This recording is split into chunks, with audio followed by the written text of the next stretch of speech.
할렐루야. 여기는 대구에 있는 성령기도원 성령교회 김배수열 목사입니다.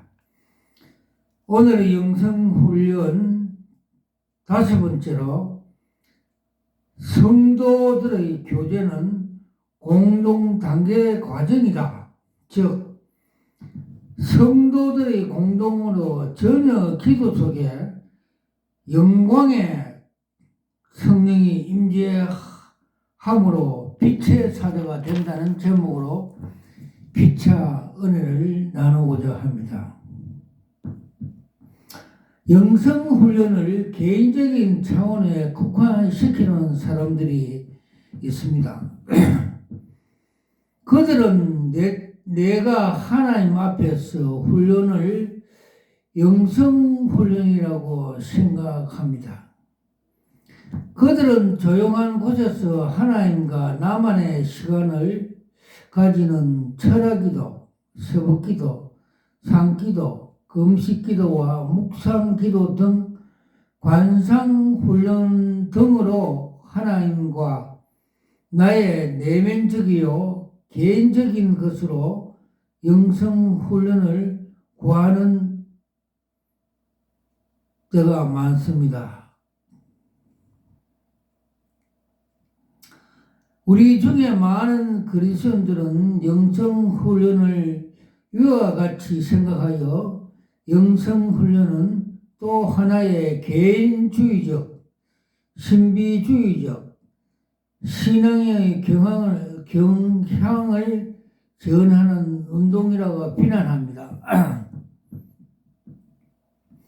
영성훈련 중에 가장 기본적인 구조 중에서 첫 번째는 골방훈련이요, 신비적이요, 체험 중심이라고 말할 수가 있습니다. 개인적이요, 내면적이요, 하나님과 교제를 무시하는 어떠한 영성훈련도 우리는 기독교적인 훈련, 영성훈련이라 할 수가 없습니다. 기독교 영성훈련의 기초는 개인주의적입니다. 신비적이요, 체험적인 골방훈련입니다. 나 개인이 하나님 앞에 조용히 무릎 꿇는 골방 시간을 마련하지 않고서는 기독교 영성을 얘기할 수가 없습니다. 그러나 골방은 영성훈련의 기본 구조 중 하나이지 전부는 아닙니다.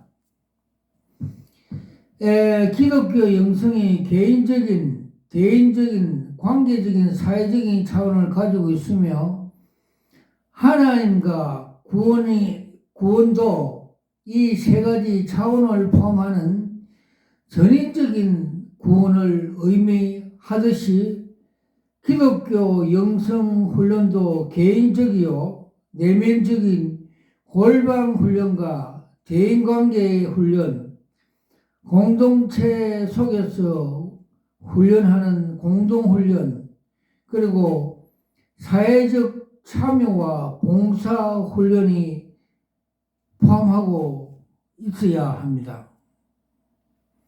예수님께서는 두세 사람이 내 이름으로 모인 곳에는 나도 함께 그들과 함께 있으리라 약속을 하였습니다.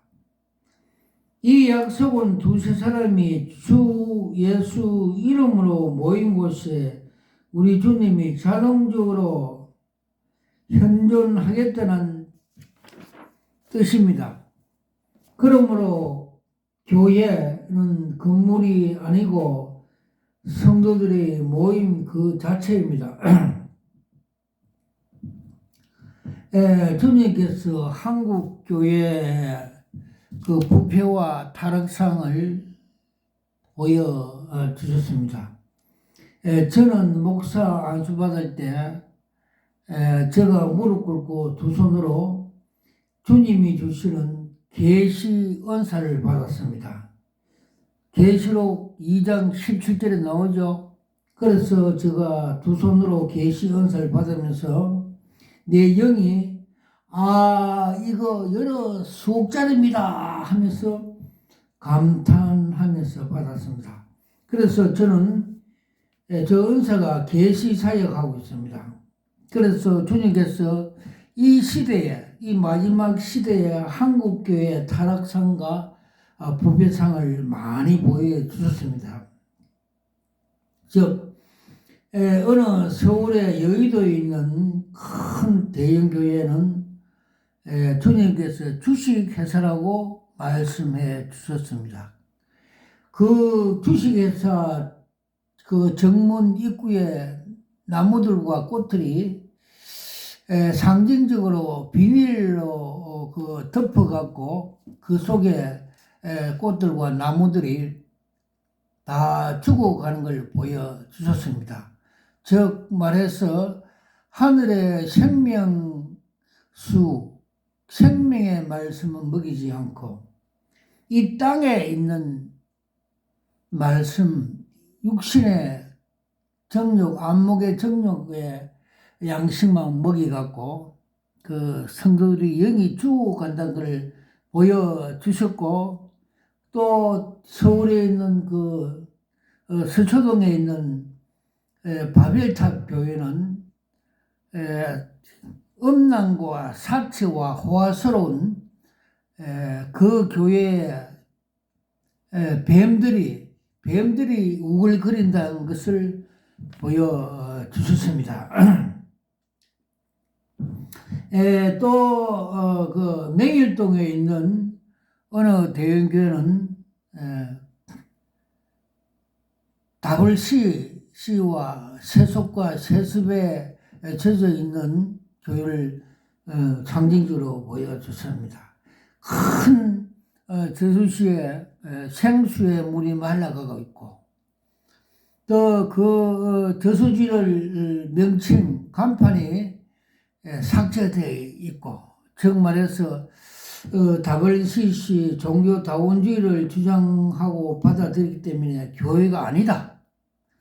요한계시록에 나오는 사태교회처럼 살았다 하는 이름을 가졌으나 죽은 자다는 같이 그렇게 상징적으로 보여주고, 또 북한의 김정일, 김정의, 김일성의 그 세속 그 족벌하는 단체를 상징적으로 그렇게 보여주셨습니다.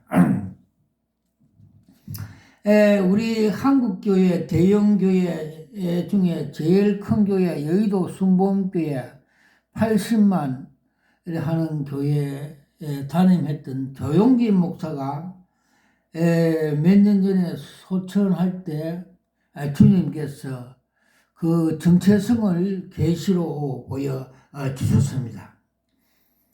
그분이 그 제일 처음 서울 대조동에 개척할 당시에 그 교회의 그림을 보여주고 그 교회에 있는 종탑에서 종봉알이 소천하는 날 땅에 탁 떨어지더라고요. 그래서 그 새벽에 일어나 꿈이 이상해서 주님이 무슨 뜻입니까? 풀이해 주세요. 이렇게 기도하니까. 그는 세계적인 보험 강사, 영어도 잘하고 일어도 잘하고, 그 팍스 로마같이 이름을 날리고 세계적인 보험 강사였으나 그는 십자가 도가 고린도전서 1장 18절 나오죠. 십자가 도가 하나님의 능력이고 지혜인 줄 알고서도 이를 부인하고 이생의 안목과 정욕과 이생의 자랑으로 또 그것을 이용하여 세상 방법으로, 그러니까 마태복음 그 7장 21절에서 23절에 나오는 불법으로 목회를 하여 마귀에 잡혀서 지옥으로 떨어졌다 하는 것을 가르쳐 주셨습니다. 그래서 우리는 십자가 도로, 좁은 길로 자기를 부인하고 자기 십자가를 지고 주님이 따라오는 같이 그렇게 목회를 해야 목회가 성공하고 하나님 나라, 영원한 나라의 주인공이 될 수 있다는 걸 가르쳐 주셨습니다.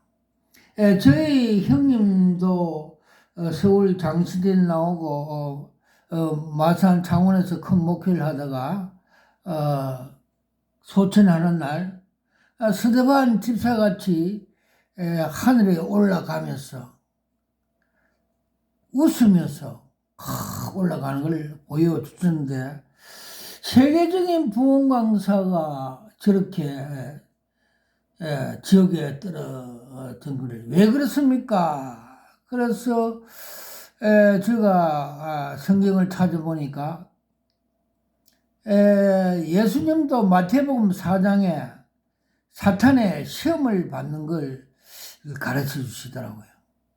사탄이 예수님께 시험할 때 네가 내인데 절을 하면 이 세상의 부귀와 영화와 인기와 영광을 다 줄 수 있다고 이렇게 사탄이 예수님을 미혹 시험했습니다. 그럴 때 예수님께서는 사탄아 물러가라.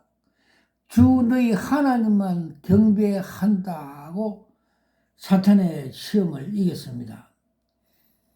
그래서 그 시험이 져서 사탄의 행동대운, 사탄의 앞잡이 목회만 하고 소천하였다는 걸 보여주셨습니다. 그리고 또 영광은 우리 주님만 받아야 됩니다. 주님께서 요한복음에 영광도 우리도 준다 하는데 그거는 저 하늘에 가서 우리 주님의 상금으로 주는 영광입니다. 그래서 사도행전 12장 20절에 보면 헤롯 왕이 그 유대인 많은 군중 앞에 연설할 때 저건 그 신의 소리다 하면서 그 유대인들이 환호를 했습니다. 그때 헤롯 왕이 그 영광을 하나님 받을 영광을 자기가 갈취해서 벌레에 묵혀 죽었다 하는 걸 성경에 기록됐습니다. 조용기 목사도 말년에 돌아갈 때 머리에 빨간 벌레들이 있는 걸 보여줬습니다. 그리고 우리가 하나님 말씀에 순종하여 목회를 해야 사도 바울같이 내가 뒤의 것은 잊어버리고 표대를 하여 부름의 상을 위하여 쫓아가노라고 고백한 같이 우리도 그렇게 목회를 해야 하나님의 멸류관 받고 칭찬받는 주의 종들이 될 수가 있습니다. 아멘 할렐루야. 그리고 요사이 시끄러운 세상을 시끄럽게 하는 자가 있죠. 광화문 정광훈 목사. 이 자는 하나님의 정체성을 보여주는데 상징적으로 전 더불어민주당 대표 이해창 정치꾼 욕도 잘하는 이해창이다 하면서 상징적으로 보여줬습니다. 또 그가 많은 성도를 유혹 또 이용하여 십자가 피 묻은 십자가 복음 위에 자기의 자아실현 정치권 기득권을 위하여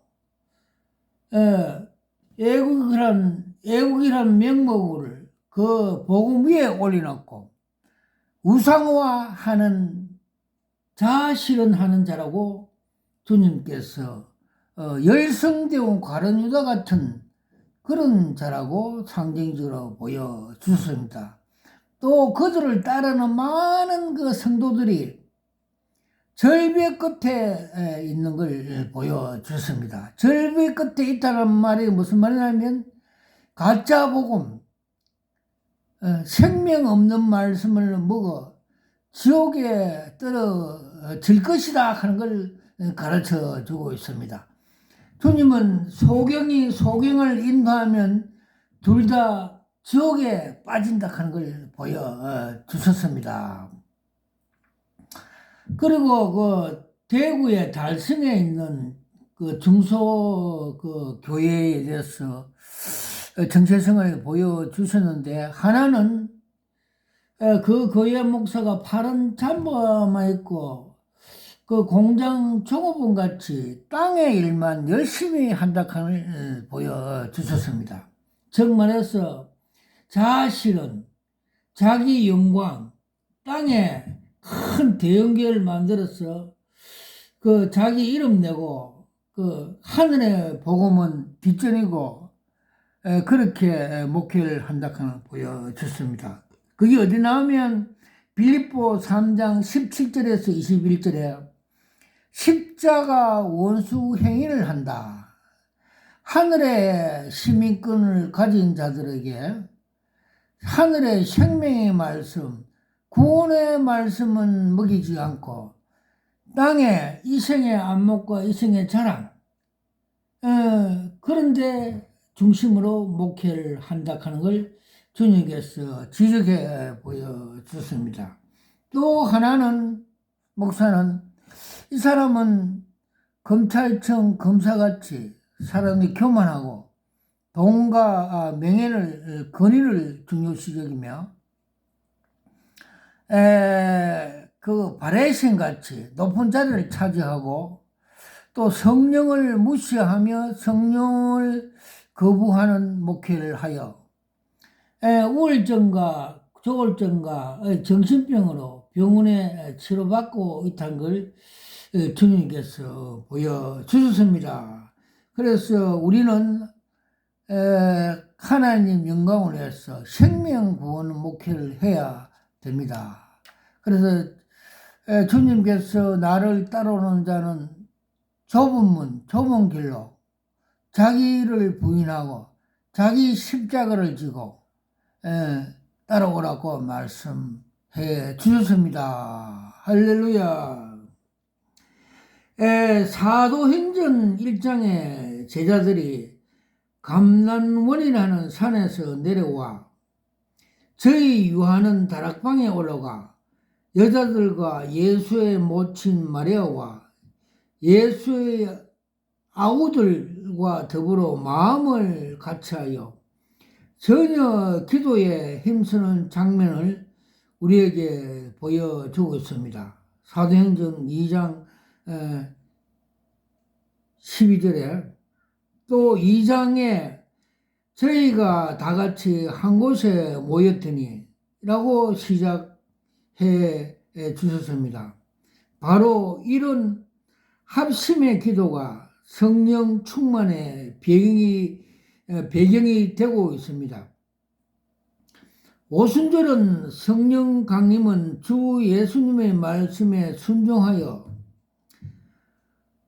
소수의 무리들이 주 예수님 이름으로 함께 모여 기도하는 중에 일어나는 교회 창립되는 대역사의 사건이 일어났습니다. 이 사건 속에서 성령께서는 우리의 말씀을 순종하여 주의 말씀을 순종하여 함께 모이는 곳에 성령이 강림하시다는 걸 가르쳐 주고 있습니다. 우리는 사도행전에서 함께 모여 기도하며 말씀을 듣는 곳에 성령이 강림하신 것을 여러 번 볼 수가 있습니다. 찾아볼 수가 있고 발견할 수가 있습니다. 사도행전 4장 24절에서 31절에 빛의 사자가 되는 근원은 구약 성소의 등불에 빛을 밝히는 기름은 감람유로 불을 밝혔습니다. 그래서 예수님께서 감람산에서 땀이 피가 되는 기도로 구원을 성취하는 빛을 밝히던 것 같이 제자들도 이와 같이 감난문에서 내려와 마가 다락방에서 약속의 성령을 받기 위해서 전혀 기도할 때 하늘에서 빛이 내려온 성령 강림 교회가 창립되어 다 빛의 사자들이 되었습니다. 할렐루야. 예, 누가복음 22장 39절에서 44절, 출애굽기 27장 20절에서 21절, 사도행전 1장 12절, 사도행전 4장 24절에서 31절. 사도행전은 성령 강림의 두 가지 중대한 결과를 우리에게 소개하고 있습니다. 첫째는 그들이 힘을 다하여 예수는 우리 주님이시요 그리스도시라고 선포하며 전도하는 것입니다. 예수께서 보혜사 성령이 오시면 그가 내 영광을 나타내니 요한복음 16장 14절에 말씀하고 있습니다. 말씀하신 대로 성령께서 제자들에게 강림하셔서 제자들의 입과 몸으로 주 예수님을 증거하여 주 예수님께 영광을 돌리게 하였습니다. 성령 강림의 두 번째로는 사도행전 2장 42절에서 47절에 초대교회 신앙의 모델로 우리에게 제시해주고 있는데 그 특징은 나눔의 공동체요. 그것은 성령 강림의 직접적인 원인이 되고 결과가 되고 핵심이라 하는 걸 가르쳐 주고 있습니다. 저희가 다 함께 모여 사도들의 가르침을 받으며 성도들의 쓸 것을 서로 공급하며 마음을 같이하여 성전과 가정에 모여 힘쓰며 함께 하나님을 찬미하며 감사하는 예루살렘 교회의 성도들의 교제는 성령 강림하는데 직접적인 원인이 되었고 결과가 되었고 중심이 되었습니다. 성도들의 교제는 우리 주님의 임재장이요 역사의 장임입니다. 역사를 일으킨 한 장의 장입니다. 그러므로 우리는 기독교 영성훈련의 중대한 한 가지 유형은 성도들의 교제를 개발하는 데 있습니다. 할렐루야. 그래서 우리가 마음을 같이하여 전혀 기도할 때 성령께서 임재하시고 강림하시는 결과를 가져왔습니다. 할렐루야. 두 번째, 말씀과 기도 나눔의 교제가 필수적이어야 된다. 일주일에 한 번, 1시간, 2시간 주 예수 이름을 모일 때 수직과 수평 관계가 되어 성령께서 강림하였어서 그게 모인 성도들이 하나님의 빛의 사자들이 된다고 성경은 가르쳐 주고 있습니다. 첫째, 성도들의 교제 시간을 정하라. 신약 성경의 성장의 필수적인 요소인 영성 개발의 핵심이요. 하나님의 현존을 체험하는 중대한 기회가 성도들의 모임들의 주 예수 이름으로 모일 때, 교제할 때 성령께서 강림하여 역사하는 매우 귀한 일로 되었습니다. 성도끼리 일주일에 1회에 1시간, 2시간 모여 함께 나누는 시간을 정기적으로 가져야 합니다. 이 시간은 예배나 교육이 아니라 만남과 나눔의 시간입니다. 함께 모여 최소에 다니는 성경 말씀대로 2명이요. 최대는 16명까지 함께 모여 교제할 수가 있습니다. 16명이 초과하면 2그룹으로 나누어 분리할 수 있습니다. 분리의 아픔이 있으나 발전적인 분리가 없이는 더 큰 성장을 기대할 수 없기 때문에 13명 이상 되면 분리해야 합니다. 두 번째, 주님의 이름으로 모여라. 예수님은 2-3사람이 내 이름으로 모인 곳에 임재하신다고 마태복음 18장 20절에 약속을 했습니다. 성도들이 함께 모였다고 성도가 교제가 일어난 것이 아닙니다. 주의 이름으로 모인 것이 무엇보다 중요합니다. 세 번째, 말씀을 나누라. 우리는 적어도 다음 3가지 나눔이 성도들이 교제의 필수적인 요소라고 믿습니다. 그 첫 번째 말씀을 나누는 것입니다. 성도들의 교제는 말씀의 뿌리가 내려야 하며 말씀은 하나님과 더 친밀한 교제에 나누는 길이요.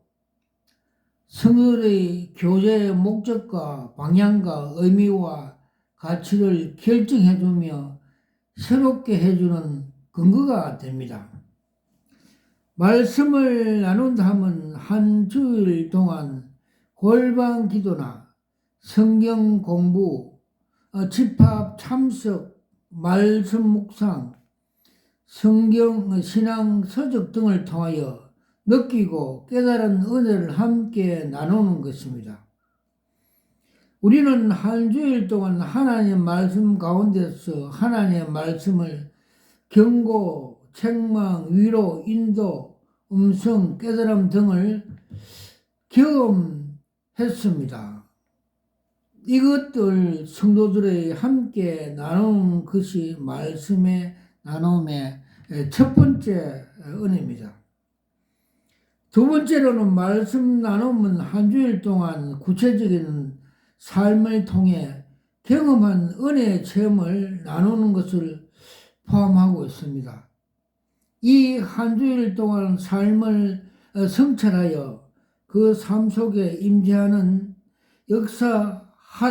역사하였던 하나님의 역사를 함께 간증하고 나누면 하나님 얘기가 곧 말씀의 나눔의 한 방법입니다. 할렐루야. 이럴 때 성령께서 역사하시고 운행하여서 문제가 해결되고 다 은혜 받고 성령 충만한 장소가 나눔이 될 수가 있습니다. 다섯 번째, 삶을 나누라. 성도들의 교제 필수적인 두 번째는 고통과 기쁨과 감격과 좌절 등을 함께 나누는 것입니다. 말씀을 나눈다는 것은 하나님이 우리 가운데 찾아오셔서 감격하며 그분의 음성과 은혜의 역사를 나누며 하나님과의 수직적인 관계 나눔을 경험을 서로 간증하고 나누는 것입니다. 반면에 삶을 나눈다는 것은 감격과 기쁨과 고통과 좌절을 나누면서 그들의 아픈 가슴을 공감하며 그들의 지탱해온 수평관계를 맺는다는 것입니다. 억지로 하지 말 것이며 기도의 제목 형태로 나누어야 그것이 효능이 있고 유익하게 될 것입니다. 다섯 번째, 기도의 나눔. 성도들의 교제는 필수적인 세 번째 요소는 기도의 나눔입니다. 이것은 하나님과 수직적인 관계와 형제와 자매의 수평적인 관계로 하나로 묶고 십자가 관계로 만드는 요소로 나눔을 가져야 되고 기도해야 됩니다. 형제 자매의 아픔을 있는 그대로 하나님 앞에 중보하여 성도들의 고통을 하나님께 드리고 하나님 사랑과 위로와 지탱하심을 돌아오게 하는 것이 바로 기도의 나눔이고 중보의 나눔입니다. 그러므로 기도의 나눔은 성도들의 교제의 핵심이요, 성도들의 교제를 지탱하는 기둥이라 할 수가 있습니다. 이러므로 성도 교제 속에 지금은 우리 주님이 임재하셔서 역사하시고 계십니다. 할렐루야. 그래서 성도들이 공동의 기도, 중보 기도 할 때 성령께서 강림하여서 빛의 사자가 되게 하시는 하나님의 목적이 거기에 있습니다. 할렐루야.